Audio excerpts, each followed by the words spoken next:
Hey genius, welcome back to my channel. So genius, हम discuss कर रहे थे इंड AS 102, जिसमें आज अपन करेंगे प्रैक्टिकल क्वेश्चन नंबर 5। तो चलिए पहले इसे अच्छे से रीड करते हैं। Entity X grant 10 share each to 1000 employees on the condition as mentioned below.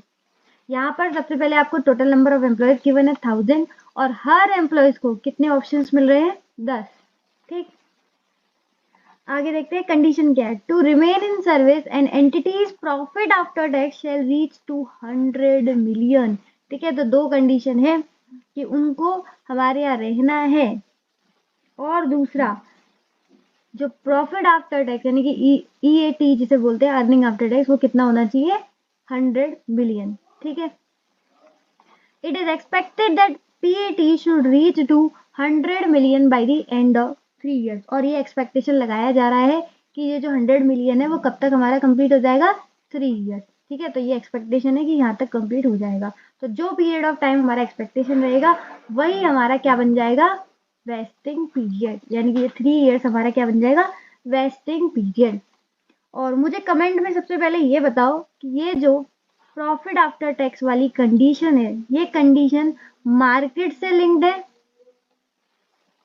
या फिर नॉन मार्केट लिंक? पहले मुझे ये बताना, मार्केट से लिंक्ड है या नॉन मार्केट लिंक? ये आपके लिए क्वेश्चन है, आपको करना है। ठीक है, तो अब तक अपन को क्या क्या पता चल गया? नंबर ऑफ एम्प्लॉयज, ऑप्शंस कितने मिलने वाले हैं? 10 हर एक एम्प्लॉय को।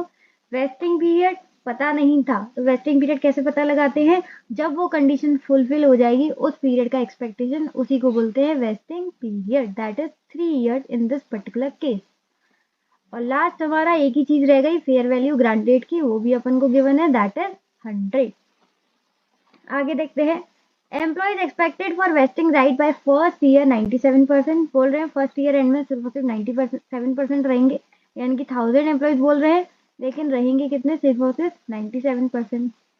ईयर 2 की बताएं तो सिर्फ और सिर्फ 95%। एंड फाइनली जो थर्ड ईयर में, जो हमने थर्ड ईयर वेस्टिंग पीरियड करा है, तो जब वेस्टिंग का टाइम आया तब कितने रह गए? सिर्फ और सिर्फ 93%। यानी कि यहाँ पर हमें नंबर ऑफ एम्प्लॉय, ये जो 1000 है, इनको चेंज करना है। ठीक है, according to their respective years. आगे देखें। Calculate the expenses for next 3 years in respect of share based payment. Question बहुत सिंपल है। सिंपल, आपको एक्सपेंस बताना है कि हर साल में कितना एक्सपेंस आपको रिकॉग्नाइज करना है during the vesting period, that is 3 years। Question simple है, चारों चीजें जो अपन को फॉर्मूले में चाहिए होती है चारों अपन को गिवन है। तो चलिए फटाफट से कॉपी और पेन निकालते हैं और प्रैक्टिकल क्वेश्चन नंबर 5 को भी आसान बनाते हैं।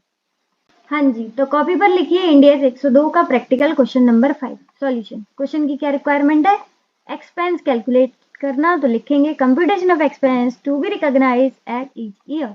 और इसके लिए वही मैजिक फॉर्मूला यूज करेंगे जो हम हर क्वेश्चन में यूज कर रहे हैं। क्या है वो मैजिक फॉर्मूला?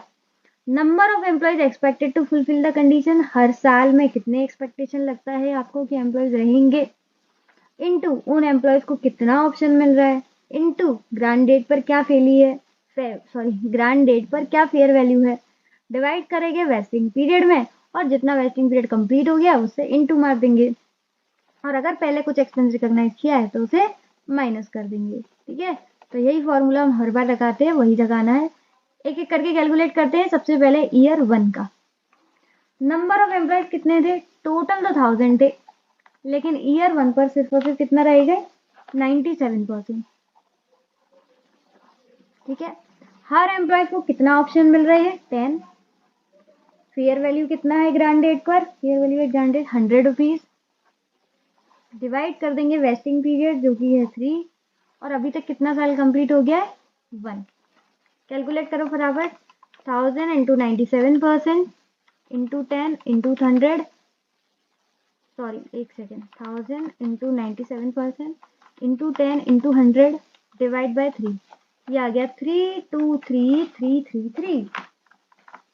3 23 ट्रिपल 3, क्या आ गया? 3 23 ट्रिपल 3। क्लियर, बहुत सिंपल था। सेम करेंगे ईयर 2 में। एम्प्लॉयज टोटल कितने थे? 1000, लेकिन ईयर 2 के अकॉर्डिंग देखा जाए तो कितने लोग आएंगे? सिर्फ और सिर्फ 95% ऑप्शंस लेने। 10 हमारा है ऑप्शंस और 100 है हमारा फेयर वैल्यू।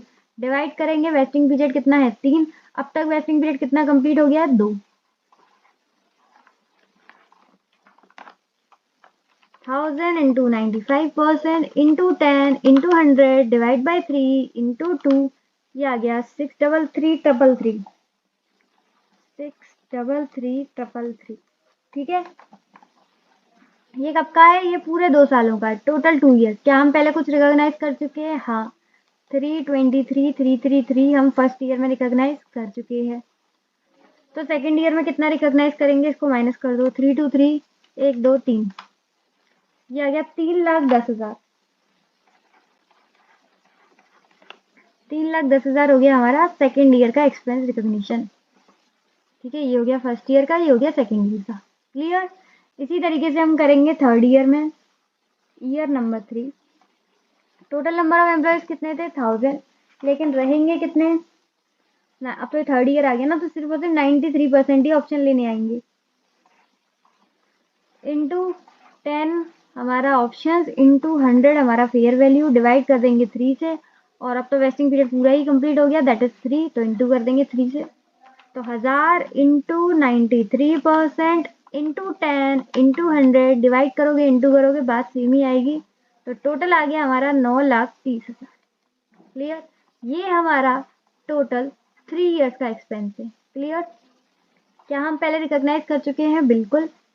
फर्स्ट ईयर में हम 323,333 रिकॉग्नाइज कर चुके थे। सेकेंड ईयर में हम 3,10,000 रिकॉग्नाइज कर चुके थे। तो थर्ड ईयर में हमें कितना रिकॉग्नाइज करना है? बैलेंस देखते हैं, 323 1 2 3 माइनस 3,10,000, ये आ गया 296,667।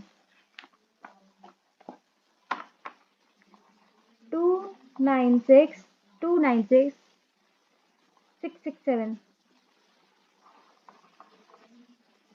ये आ गया हमारा थर्ड ईयर का।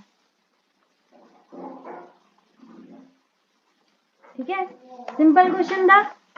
जो फॉर्मूला है सेम टू सेम वही लगेगा, कोई भी चेंजेस नहीं है। सिर्फ और सिर्फ आपको देखना है इसमें नंबर ऑफ एम्प्लॉयज, क्योंकि उसमें हर साल चेंज आ रहा है। पहले 97%, फिर 95 और फिर 93%। सिर्फ और सिर्फ नंबर ऑफ एम्प्लॉयज में छेड़छाड़ की गई है, बाकी कोई भी दिक्कत नहीं है, सब कुछ एज इट इज सेम है। और उम्मीद है आपको क्वेश्चन अच्छे से समझ में आया होगा, और ये वाली बातें भी समझ में आई होंगी कि ये जो जब भी एक्सपेंस टोटल आता है वो पूरे 1 साल का आता है, पूरे 2 साल का आता है, और पूरे 3 साल का आता है। ठीक है, तो उसमें से आपको पहले वाले सालों का माइनस करना पड़ेगा। समझ गया? तो फटाफट से लाइक शेयर सब्सक्राइब कर दो, कमेंट भी बता दो, और आज के लिए बस इतना ही। इसी के साथ इसी तरीके से खुश रहिए, मुस्कुराते रहिए। मिलते हैं नेक्स्ट वीडियो में, तब तक के लिए bye bye, be happy always.